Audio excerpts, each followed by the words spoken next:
First contact. Dr. Zixlar stood before the gleaming medical console, his four eyes blinking in rapid succession as he processed the latest test results. The soft, bioluminescent glow of his pale blue skin cast a gentle light over the pristine laboratory. With a satisfied chirp, he tapped a command into the holographic interface, sending the data to the Central Medical Archives of Thylox Prime. As the most renowned physician on his homeworld, Dr. Zixlar had dedicated his life to unraveling the mysteries of xenobiology. He had studied countless species from across the galaxy, each with its own fascinating adaptations and biological quirks. Yet, for all his knowledge and experience, nothing could have prepared him for the day when humanity would come knocking at the doorstep of the Thyloxian civilization. The alert chime of his personal communicator pulled Zixlar from his musings. "Dr. Zixlar, your presence is required in the Grand Council chamber immediately," came the urgent voice of his assistant. "The human diplomatic mission has arrived." Zixlar felt a mixture of excitement and apprehension ripple through his gelatinous body. He had, of course, studied the preliminary data on human physiology that had been shared through interstellar channels. But to actually meet these bizarre creatures in person, it was both thrilling and terrifying. As he made his way through the winding, organic corridors of the medical complex, Zixlar couldn't help but ponder the peculiarities of human biology. How could a species survive, let alone thrive, with only two eyes? And their rigid, calcium-based endoskeletons seemed like a recipe for disaster. Yet somehow, these strange beings had not only survived, but had managed to spread across their solar system and beyond. The Grand Council chamber was abuzz with activity when Zixlar arrived. The circular room, with its high domed ceiling adorned with bioluminescent murals depicting the history of Thylox Prime, was filled to capacity. Council members from all 7 continents of their world floated in their hoverpods, their tentacles waving in animated discussion. At the center of it all stood the human delegation. Zixlar's 4 eyes widened as he took in the sight. There were 5 of them, each as alien as the last. They stood upright on 2 legs, their bodies covered in strange, colorful fabrics. Their faces were flat, with protruding noses and small, recessed eyes. And atop their heads was that hair. Zixlar had read about it, but seeing it in person was something else entirely. The lead human, a tall figure with dark skin and close-cropped black hair, stepped forward. "Greetings, esteemed members of the Thyloxian Grand Council," he said, his words translated by a small device attached to his collar. "I am Ambassador Marcus Chen of Earth.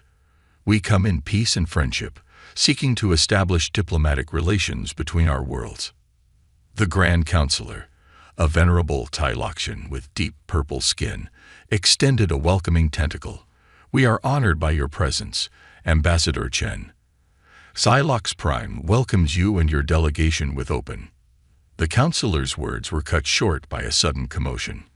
One of the human delegates, a shorter female with fiery red hair, had collapsed to the floor, her body convulsing violently. "Medical emergency," shouted one of the other humans, kneeling beside his fallen comrade. Without hesitation, Dr. Zixlar surged forward, his hoverpod carrying him swiftly to the stricken human's side. His medical training kicked in automatically, even as his mind raced to recall everything he knew about human physiology. "What happened?" he asked, his translator struggling to keep up with his rapid chirps and clicks. The kneeling human, a male with graying hair at his temples, looked up with panicked eyes. "She just started shaking and fell. I think it might be an allergic reaction, but I'm not sure to what." Zixlar's tentacles hovered over the convulsing human, his biosensors working overtime to analyze her condition. The readings were unlike anything he had ever seen before. Her internal temperature was skyrocketing, her neural activity was off the charts, and her respiratory system seemed to be in danger of shutting down entirely. "We need to get her to the medical bay immediately," Zixlar announced. With a swift command to his hoverpod, he created a stable force field around the human, lifting her gently off the floor. As they raced through the corridors of the council building, Zixlar's mind whirled with possibilities. What could have caused such a severe reaction? Was it something in the Xyloxian atmosphere? A microbial contaminant? Or perhaps an interaction with some unknown element in their environment? In the medical bay, Zixlar and his team worked feverishly to stabilize the human patient. Their standard treatments seemed to have little effect, and with each passing moment, her condition grew more critical. "Doctor," one of his assistants chirped urgently, "her cellular structure is beginning to break down. We're losing her." Zixlar felt a wave of frustration wash over him. He had never lost a patient before, and he wasn't about to start now, especially not with a member of a newly contacted species. The diplomatic ramifications alone would be catastrophic. Suddenly, an idea struck him. It was risky, completely untested, but it might be their only chance. "Prepare a nanite infusion," he ordered, his tentacles flying over the medical console. "We'll use our own cellular repair technology to stabilize her system." His assistants looked at him in shock. "But sir," one protested, "we have no idea how the nanites will interact with human biology." "We have no choice," Zixlar replied firmly. "It's this or we lose her." As the nanites were prepared, Ambassador Chen burst into the medical bay, his face a mask of concern. "How is she? Can you help her?" Zixlar turned to face the human diplomat, his four eyes blinking in rapid succession as he chose his words carefully. "Ambassador, we're doing everything we can. But I must be honest, your colleague's condition is critical, and we're venturing into unknown territory. I believe I have a solution, but it comes with significant risks." Chen's expression hardened. "What kind of risks?" "We want to use our nanite technology to repair the cellular damage," Zixlar explained quickly. "It's highly effective for Xyloxian physiology, but we've never tested it on humans. There's a chance it could save her life, or it could make things worse." The ambassador closed his eyes for a moment, his face a study in conflicting emotions. When he opened them again, there was a steely determination in his gaze. "Do it," he said firmly. "Sarah knew the risks when she signed up for this mission. She'd want you to try everything possible." With a nod, Zixlar turned back to his patient. The nanite solution was ready, glowing with a soft, silvery light. With a silent prayer to whatever cosmic forces might be listening, he administered the infusion. For several tense moments, nothing seemed to happen. The human's vital signs continued to fluctuate wildly, her body still racked with convulsions. Zixlar and his team watched the monitors anxiously, looking for any sign of improvement. And then, almost imperceptibly at first, things began to change. The human's neural activity started to stabilize. Her temperature began to drop. The cellular degradation slowed, then stopped altogether. "It's working," Zixlar exclaimed, his tentacles waving in excitement. "The nanites are adapting to her biology." Over the next hour, they watched in amazement as the human's condition steadily improved. The nanites, designed to repair Xyloxian cells, had somehow managed to interface with human biology, repairing damage and restoring balance to her systems. Finally, the human, Sarah, Zixlar reminded himself, opened her eyes. She looked around in confusion, her gaze finally settling on the alien doctor hovering above her. What happened?" she asked weakly. Ambassador Chen stepped forward, relief evident on his face. "You had some kind of allergic reaction, Sarah, but you're going to be okay. This is Dr. Zixlar. He saved your life." Sarah's eyes widened as she took in the alien physician's appearance. Then, to everyone's surprise, she smiled. "Thank you, doctor," she said sincerely. "I guess I owe you one." Zixlar felt a warm glow of satisfaction spread through his gelatinous form. "You owe me nothing," he replied. "This is why I became a doctor, to help others, no matter their species." As the humans gathered around their recovering colleague, Zixlar found himself reflecting on the events of the day. He had faced a challenge unlike any in his long career, and in doing so, had not only saved the life, but had also made a groundbreaking discovery about the compatibility of Diloxian and human biology. The implications were staggering. If their medical technologies could be adapted to work on humans, and vice versa, the potential for advancing both species' medical knowledge was enormous. It was a door opening to a whole new realm of possibilities. As he watched the human delegation, their relief and joy palpable even to his alien senses, Dr. Zixler made a decision. He would petition the Grand Council to allow him to join the human expedition when they returned to their home system. There was so much to learn, so many mysteries to unravel. The human puzzle. In the days following the near-disastrous first contact, Dr. Zixler found himself utterly consumed by the puzzle that was human physiology. The medical bay of the Zyloxian Grand Council complex had been temporarily converted into an impromptu xenobiology research center, with the full cooperation of the human delegation. Sarah Reynolds, the diplomat who had suffered the severe allergic reaction, had become Zixler's primary subject of study. Her willingness to undergo numerous tests and scans, despite her recent ordeal, both impressed and baffled the alien physician. "You know, Doc," Sarah said one day as Zixler's tentacles manipulated a complex array of holographic readouts, "On Earth, we have a saying. Curiosity killed the cat, but satisfaction brought it back." Zixler's 4 eyes blinked in rapid succession, a sign of confusion.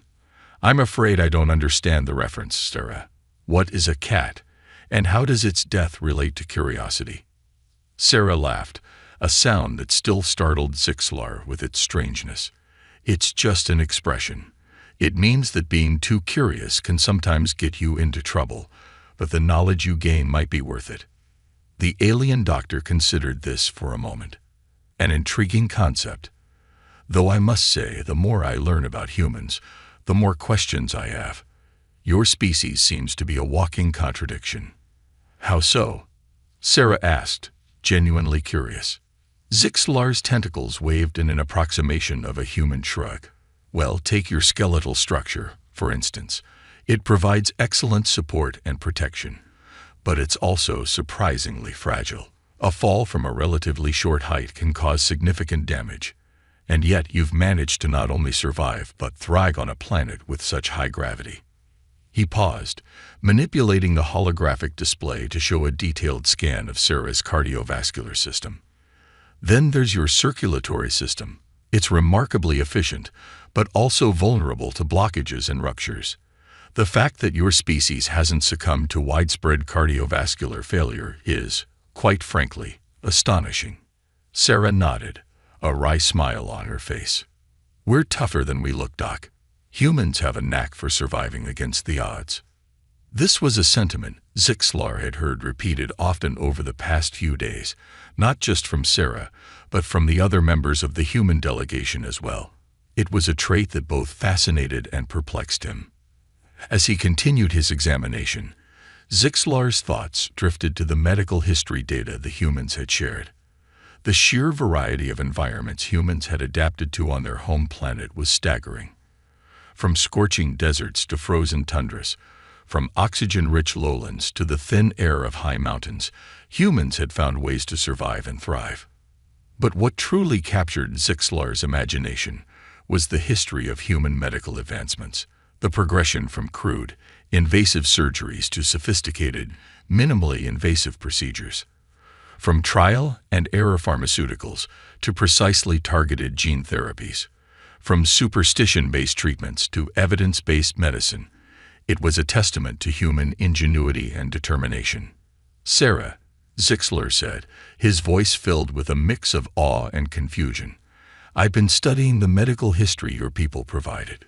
Is it true that early in your development, humans would deliberately introduce weakened pathogens into their bodies to build immunity?" Sarah nodded. "You mean vaccines? Yeah, we still use them, although the technology has advanced quite a bit since then." Zixler's body rippled with amazement. Remarkable. The idea of intentionally exposing oneself to a potential threat in order to build defenses. It's so counterintuitive, and yet brilliantly effective. As the days passed, Zixlar's fascination with human medical practices only grew. He pored over accounts of battlefield medicine, marveling at the human ability to improvise treatments under the most dire circumstances.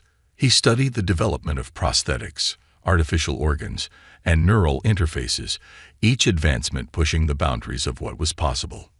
One evening, as Zixlar was compiling his latest findings, Ambassador Chen paid a visit to the medical bay. "Dr. Zixlar," the ambassador greeted warmly. "I hope I'm not interrupting." The alien physician's skin flickered with patterns of welcome. "Not at all, Ambassador. How may I assist you?" Chen's expression grew serious. "I've come to discuss a rather important matter. Our mission here is nearing its end, and will soon be returning to Earth. However, given the incident during our arrival and the subsequent breakthroughs in cross-species medical understanding, my superiors have expressed an interest in continuing this exchange of knowledge." Zixlar felt a surge of excitement course through his gelatinous form. "Are you proposing what I think you are, Ambassador?" The human diplomat nodded. "We would like to extend an invitation for a Xyloxian medical expert to accompany us back to Earth, to continue this research and to act as a liaison between our medical communities. Naturally, you were our first choice, Dr. Zixlar." For a moment, Zixlar was speechless. The opportunity to visit the human homeworld, to study their medical practices firsthand, was beyond his wildest dreams. "And yet, Ambassador, I'm deeply honored by the invitation," he began carefully. "But I must confess, I have some concerns. From what I've learned of your world, it seems to be a rather hazardous environment, especially for a species like mine." Chen's face broke into a reassuring smile. "I understand your apprehension, Doctor. Earth can indeed be challenging. But I assure you, we've made extensive preparations to ensure your safety and comfort. Our top xenobiologists and environmental engineers have been working around the clock to create a suitable living and working space for you." Zixlar considered this for a moment. The potential dangers were not insignificant, but the opportunity for discovery, for advancing medical knowledge for both their species, was too great to ignore. "In that case, Ambassador," he said, his skin glowing with excitement, "I would be honored to accept your invitation." The next few days were a whirlwind of preparation. Zixlar worked tirelessly to organize his research, prepare the necessary equipment, and brief his Xyloxian colleagues on the continued care of the human delegation. All the while, his mind raced with questions about what he might discover on Earth. As the day of departure approached, Sarah visited him in the medical bay one last time. "Ready for your big adventure, Doc?" she asked with a grin. Zixlar's skin rippled with a mix of excitement and nervousness. "As ready as I'll ever be, I suppose. I must admit, I'm both thrilled and terrified at the prospect of visiting your world." Sarah's expression softened. "I know it must seem daunting, but remember what you told me when I woke up after my allergic reaction, about helping others, no matter their species. Well, that works both ways. We'll be there to help you too, every step of the way." Her words touched Zixlar deeply. "Thank you, Sarah. Your kindness and resilience have been a constant source of inspiration. I look forward to learning more about your people and your world." As he made his final preparations, Zixlar reflected on the journey ahead. He was about to embark on the greatest adventure of his life, venturing into the unknown depths of human medical science. There would be challenges, certainly, perhaps even dangers. But there would also be discovery, innovation, and the potential to forge a deeper understanding between their two species. With a mixture of trepidation and excitement, Dr. Zixlar prepared to leave his familiar world behind. The human puzzle awaited, and he was determined to solve it, one piece at a time. Journey to the Deathworld. The human starship, Horizon, hung in orbit around Silox Prime, its sleek design a stark contrast to the organic, flowing architecture of the Xyloxian vessels. Dr. Zixlar gazed at it through the viewport of the shuttle, his four eyes widening in a mixture of awe and apprehension. This metal construct would be his home for the next several weeks as they journeyed to the human homeworld. "Impressive, isn't she?" Ambassador Chen said, noticing Zixlar's fascination. "The Horizon is our latest deep space vessel, equipped with artificial gravity, advanced life support systems, and enough redundancies to make even the most paranoid engineer happy." Zixlar's skin rippled in what the humans had come to recognize as a smile. "It is indeed impressive, Ambassador. Though I must admit, the idea of traveling in a metal shell through the vacuum of space is disconcerting." Sarah Reynolds, who had insisted on accompanying Zixlar as his liaison and assistant, chuckled. "Don't worry, Doc. Humans have been doing this for centuries. It's practically second nature to us now." As they docked with the Horizon, Zixlar couldn't help but marvel at the ingenuity of human engineering. The airlock cycled, equalizing pressure and atmosphere, and they stepped into the ship proper. Immediately, Zixlar felt the difference. The artificial gravity was slightly less than what he was accustomed to on Silox Prime, and the air had a crisp, recycled quality to it. "Welcome aboard, Dr. Zixlar," a new voice said. A tall, lean human with close-cropped gray hair stepped forward. "I'm Captain Ilara Voss. On behalf of the crew, we're honored to have you join us on this historic journey." Zixlar extended a tentacle in greeting, mimicking the human handshake he had learned. "The honor is mine, Captain Voss. I look forward to learning much during our voyage." As they made their way through the ship, Zixlar was introduced to key members of the crew. Dr. Aiden Nakamura, the ship's chief medical officer, seemed particularly excited to meet him. "I've read all your preliminary reports on Siloxian physiology," Dr. Nakamura gushed. "The way your species can regenerate complex organs is fascinating. I have so many questions." Zixlar found himself warming to the human doctor's enthusiasm. "And I have many questions about human medicine as well, Dr. Nakamura. Perhaps we can arrange some time to exchange knowledge during our journey." The first few days aboard the Horizon were a whirlwind of activity and adaptation for Zixlar. The humans had gone to great lengths to accommodate his unique biology, creating a special living quarters with higher humidity and softer, more organic surfaces. Yet there were still countless small challenges to overcome. The ship's recycled air, while perfectly breathable, lacked the complex mixture of spores and microorganisms that Siloxians were accustomed to. Zixlar found himself needing to supplement his diet with specially prepared nutrient solutions. The constant low-level hum of the ship's engines, imperceptible to human ears, resonated with his sensitive skin in a way that was mildly irritating until he acclimated. But for every challenge, there were moments of wonder and discovery. Zixlar spent hours in the ship's observation deck, marveling at the vast expanse of space. The concept of faster-than-light travel, while theoretically understood by Siloxian scientists, had never been achieved by his species. Watching the stars blur and shift as the Horizon engaged its FTL drive was a sight Zixlar knew he would never forget. As the days passed, Zixlar fell into a routine. Mornings were spent in the medical bay with Dr. Nakamura, exchanging knowledge and conducting small experiments.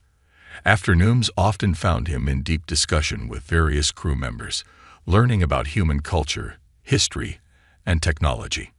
In the evenings, he would retire to his quarters to compile his notes and prepare questions for the next day. It was during one of these evening sessions, about halfway through their journey, that Sarah came to visit him. "How are you holding up, Doc?" she asked, settling into a chair that had been specially designed to accommodate human posture. Zixlar's skin flickered with patterns of contentment. "Quite well, thank you, Sarah. This journey has been more enlightening than I could have ever imagined. Though I must admit, I'm growing increasingly curious, and perhaps a bit anxious, about what awaits us on Earth." Sarah nodded understandingly. "That's natural. Earth can be a bit overwhelming, even for humans sometimes, but I promise we'll ease you into it." She paused, seeming to consider her next words carefully. "There is something I wanted to talk to you about, though. You remember how I had that allergic reaction on Silox Prime? Zixlar's body tensed slightly at the memory. Of course, it was a rather alarming incident. Well, Sarah continued, our medical team has been analyzing the data from that event, combined with what we've learned about Siloxian biology. They think they've identified the compound that caused the reaction. And, well, it turns out it's something quite common on Earth. Zixlar felt a ripple of concern pass through him. How common? Sarah sighed. Very. It's a protein found in a lot of our plant life. The good news is, now that we know about it, we can take precautions. But it does mean that when we arrive on Earth, you'll need to be extremely careful about your exposure to the local environment. The implications of this information slowly sank in for Zixlar. Earth, he realized, would be far more dangerous for him than he had initially anticipated. The very air could be filled with particles that might prove harmful to his alien biology. Yet, strangely, Zixlar found that this knowledge didn't diminish his excitement about the journey. If anything, it heightened his respect for the humans. To evolve and thrive in an environment filled with potential toxins and hazards, it was a testament to their species' resilience. Thank you for telling me this, Stura, he said finally. It's valuable information, and it will help me prepare better for our arrival. But I want you to know, it doesn't change my commitment to this mission. The potential for medical breakthroughs, for advancing both our species' understanding, is too great to ignore. Sarah smiled, relief evident on her face. I'm glad to hear that, Doc. And don't worry, we'll have your back. The whole team is committed to making this work. As Sarah left, Zixlar turned his attention back to his notes, but his mind was racing with new questions and possibilities. Earth, it seemed, would be even more of a death world than he had imagined. But it was also a world that had produced a species capable of reaching the stars, of extending a hand in friendship to alien life. The challenge ahead was daunting, but Zixlar found himself looking forward to it with a mixture of scientific curiosity and growing respect for his human companions. Whatever dangers Earth might hold, he would face them with the same spirit of discovery and cooperation that had brought him this far. As the horizon continued its journey through the stars, Dr. Zixlar prepared himself for the greatest adventure of his life. The Deathworld awaited, with all its perils and possibilities, and he was determined to meet it head-on. Trial by fire. The first glimpse of Earth took Dr. Zixlar's breath away. From the observation deck of the horizon, he watched as the blue marble grew larger, its swirling white clouds and vast oceans unlike anything he had ever seen. The sheer diversity of the planet's ecosystems was staggering, from the lush green of rainforests to the stark white of polar ice caps, from sprawling deserts to towering mountain ranges. It's beautiful, Zixlar breathed, his 4 eyes wide with wonder. Sarah, standing beside him, nodded with a proud smile. Wait until you see it up close. As the horizon began its descent towards the United Earth Space Agency's primary landing facility, located in what the humans call the Australian outback, Zixlar felt a mixture of excitement and trepidation. The specially designed environment suit he wore felt bulky and restrictive, but he knew it was necessary for his survival on this alien world. The landing was smooth, a testament to human engineering and the skill of the Horizon's crew. As the airlock cycled and the ramp extended, Zixlar took his first tentative steps onto Earth's soil. The heat hit him first, even through his protective suit. The sun blazed overhead in a cloudless sky, its intensity far greater than anything on Silox Prime. The air, filtered through his suit's systems, felt dry and thin. "Welcome to Earth, Doc," Sarah said, her voice tinged with excitement. "What do you think?" Zixlar's skin rippled with a complex mix of emotions. "It's overwhelming," he admitted. "The gravity, the heat, the light, everything is so intense." Dr. Nakamura, who had accompanied them on the landing, nodded understandingly. "It'll take some time to adjust. We'll start with short exposure periods and gradually increase them as you acclimate." The next few days were a whirlwind of activity. Zixlar split his time between the controlled environment of the research facility and carefully monitored excursions into the surrounding landscape. Each venture outside was a new adventure, filled with wonders and potential dangers. It was during one of these excursions, about a week into their stay, that disaster struck. They were exploring a nearby canyon, studying the unique flora that had adapted to the harsh, arid environment. Zixlar was fascinated by the resilience of Earth's plant life, marveling at how it could thrive in conditions that seemed so inhospitable. Suddenly, the ground beneath them began to tremble. Small pebbles skittered down the canyon walls as the vibrations intensified. "Earthquake," shouted one of the human researchers. "We need to get to open ground, now." As the team began to scramble towards safety, a loud crack echoed through the canyon. Zixlar looked up just in time to see a massive boulder breaking free from the cliff face above them, hurtling towards their position. Time seemed to slow down. Zixlar saw the boulder's trajectory, realized it was headed straight for Sarah, who was too focused on helping another researcher to notice the danger. Without thinking, Zixlar launched himself forward. His tentacles wrapped around Sarah, pulling her out of the boulder's path. They tumbled to the ground as the massive rock crashed where she had been standing just moments before. But in his desperate move to save Sarah, Zixlar had compromised his own safety. His environment suit had torn on the rough ground, exposing him directly to Earth's atmosphere. The effect was immediate and severe. Zixlar felt a burning sensation spread across his exposed skin.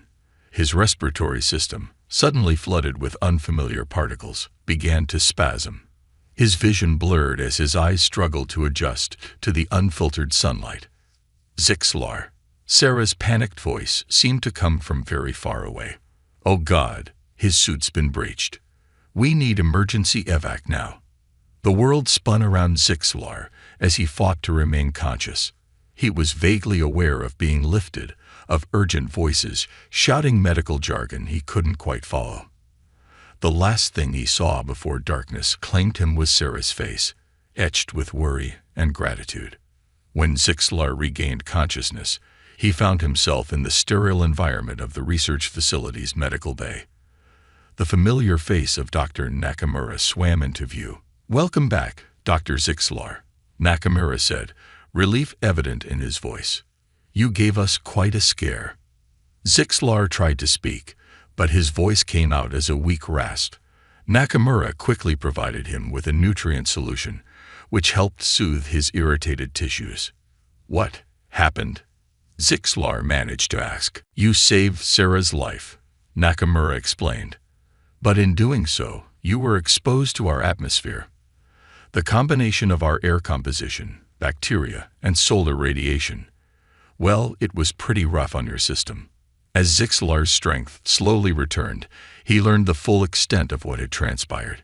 His heroic act had saved Sarah from certain death, but it had also pushed his alien physiology to its limits.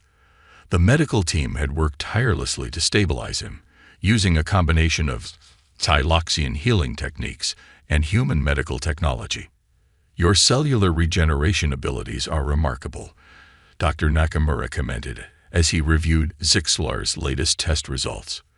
"They've been working overtime to repair the damage. But I have to say, I'm amazed at how quickly you're recovering." Zixlar's skin flickered with a weak approximation of a smile. "We Xyloxians are more resilient than we look, Doctor. Though I must admit, I've gained a new appreciation for how challenging your world can be." Over the next few days, as Zixlar continued to recover, he received a steady stream of visitors. The research team, the Horizons crew, and even officials from the United Earth government came to express their gratitude and admiration for his selfless act. But the visit that meant the most to him was from Sarah. She entered his room hesitantly, her eyes brimming with unshed tears. "Doc," she said softly, "I don't even know how to begin to thank you. You saved my life." Zixlar's skin rippled with warmth. "There's no need to thank me, Sarah. You've been a friend and guide to me since we met. I couldn't stand by and watch you come to harm." Sarah smiled, wiping away a tear. You know, when we first met, I never imagined an alien would end up being one of the bravest individuals I've ever known. You've shown us all what it truly means to bridge the gap between our species." As Sarah spoke, Zixlar realized something profound. His act of selflessness hadn't just saved a life. It had forged a deeper connection between their two species. In that moment of crisis, differences in biology and culture had fallen away, leaving only the universal desire to protect one another. Despite the dangers he had faced, despite the physical toll it had taken on him, Zixlar found himself more committed than ever to his mission on Earth. There was still so much to learn, so much potential for both their species to grow and evolve together. As he lay there, recovering in a medical bay far from his homeworld, surrounded by the care and gratitude of his human companions, Dr. Zixlar knew that he had found something precious. Not just scientific knowledge or medical breakthroughs, but a true connection with a species that, for all its differences, shared the same fundamental values of compassion, curiosity, and courage. The journey ahead would undoubtedly hold more challenges, more moments of danger and discovery. But Zixlar was ready to face them, bolstered by the strength of the bonds he had formed and the lessons he had learned on this magnificent, terrifying death world called Earth. A new perspective. In the weeks following the canyon incident, Dr. Zixlar's recovery became a symbol of resilience and interspecies cooperation. His willingness to risk his life to save Sarah had not only earned him the respect and admiration of the human scientific community, but had also captured the imagination of the general public. News of the alien doctor's heroic act had spread rapidly, sparking a renewed interest in the potential of human-Thyloxian relations. As Zixlar regained his strength, he found himself at the center of an unprecedented collaborative effort. Scientists and medical professionals from both species worked tirelessly, combining their knowledge and technologies to develop new treatments and protective measures that would allow Xyloxians to better withstand Earth's challenging environment. One morning, as Zixlar was reviewing the latest research data in his specially designed quarters, he received an unexpected visitor. Dr. Elena Rossi, the lead cynobiologist of the United Earth Science Division, entered with an air of barely contained excitement. "Dr. Zixlar," she greeted warmly, "I hope I'm not interrupting, but I have some news that I believe you'll find quite interesting." Zixlar's skin rippled with curiosity. "Not at all, Dr. Rossi. Please, what have you discovered?" Elena's eyes sparkled as she activated a holographic display. "We've been analyzing the data from your recovery process, cross-referencing it with what we know about Xyloxian biology and our own adaptive immune responses. What we found is, well, it's revolutionary." The display showed a complex molecular structure that Zixlar didn't immediately recognize. "What am I looking at?" he asked, his 4 eyes focusing intently on the image. "This," Elena explained, "is a new type of synthetic antibody we've developed. It combines elements of both human and Xyloxian immune responses. In simulations, it's shown remarkable effectiveness in neutralizing a wide range of pathogens and environmental toxins that are harmful to both our species."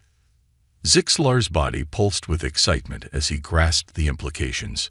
"Are you saying that this could potentially allow Xyloxians to survive on Earth without the need for extensive protective measures?"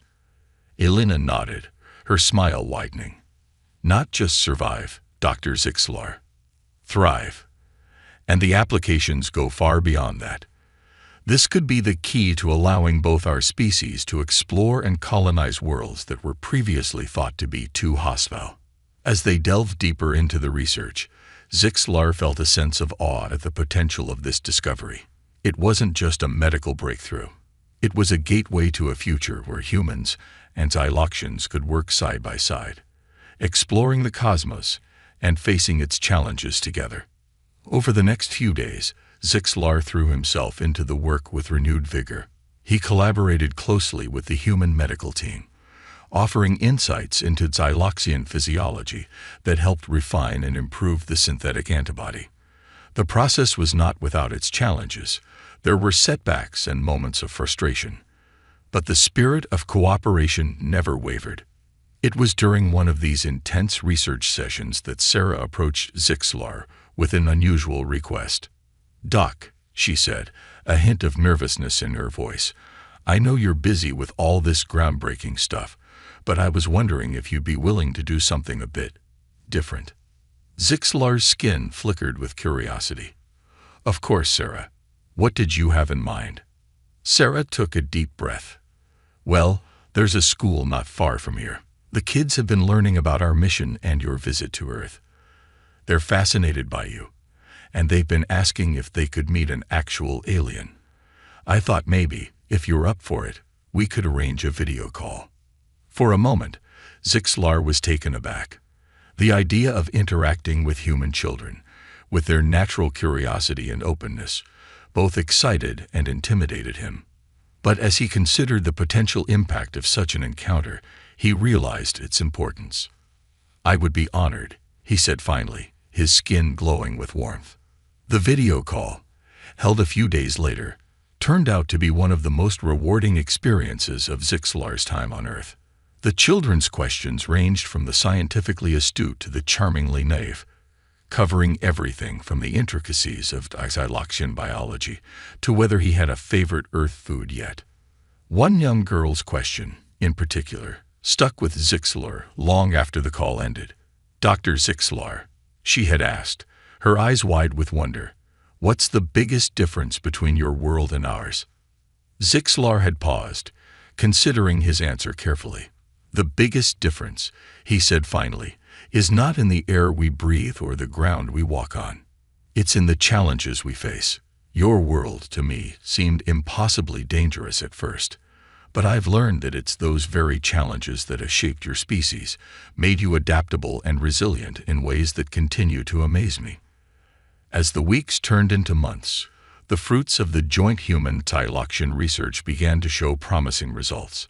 The synthetic antibody, refined and improved through countless iterations, was ready for its first real-world trial. On a clear, crisp morning, Zixlar stood at the entrance to the research facility, facing the vast expanse of the Australian outback. He wore no protective suit, no filtering apparatus. At his side stood Sarah, Dr. Nakamura, and a team of anxious but excited scientists. "Are you sure about this?" Sarah asked, concern evident in her voice. "We could start with a shorter exposure time or a more controlled environment." Zixlar's skin rippled with determination. "No, this is how it must be. We've come too far to hesitate now." With a deep breath, his first of unfiltered Earth air since the accident, Zixlar stepped out into the sunlight. The heat washed over him. The dry air filled his respiratory chambers, and the unfiltered light of Earth's sun bathed his sensitive skin. For a tense moment, everyone held their breath. Then, slowly, Zixlar's body began to glow with a soft, pulsating light, a sign of contentment and well-being in Xyloxians. "It's incredible," he breathed, his voice filled with wonder. "I can feel the warmth, the life in the air. It's so different from Xylox Prime, and yet, it feels right." The success of the trial marked a turning point not just in Zixlar's mission, but in the relationship between humans and Xyloxians. The barriers that had once seemed insurmountable were crumbling, replaced by a shared vision of a future where both species could learn from and support each other. As Zixlar prepared for his return journey to Xylox Prime, carrying with him the blueprints for the synthetic antibody and countless other medical breakthroughs, he reflected on how far he had come. He had arrived on Earth viewing it as a death world, a place of constant danger and challenge. He was leaving seeing it as a world of incredible diversity, resilience, and potential. In his final address to the United Earth Science Division, Zixlar spoke of the lessons he had learned and the hope he held for the future. "When I first arrived on your world," he said, his voice resonating with emotion, "I saw only the dangers, the harsh sun, the alien atmosphere, the countless potential toxins. But you, humans, taught me to see beyond that. You showed me that it's not the absence of challenges that defines a world, but how a species rises to meet them." He paused, his skin glowing with a rainbow of colors that reflected his complex emotions. In facing the trials of your world together, we have forged something greater than either of our species could have achieved alone. We have proven that the greatest frontiers are not those of space or time, but of understanding and cooperation. As Zixalar boarded the ship that would take him home, he carried with him more than just scientific knowledge. He carried a new perspective on what it meant to be alive in a vast and varied universe. And he knew, with a certainty that resonated through every cell of his being, that this was just the beginning of a grand adventure that would reshape both their worlds. The Deathworld had become a crucible of discovery, a proving ground for the power of curiosity, compassion, and cooperation. And in that crucible, something remarkable had been forged, a bridge between worlds, a promise of a shared future among the stars. As Earth receded in the viewport, growing smaller but never diminishing in importance, Dr. Zixalar looked forward to the day when he would return. For he knew now that this beautiful, challenging, awe-inspiring world was not just humanity's home. It was a second home for him too, and for all those who dared to reach across the gulf of space and difference to forge new bonds of friendship and understanding. The journey of discovery, Zixalar realized, was far from over. It was, in fact, just beginning.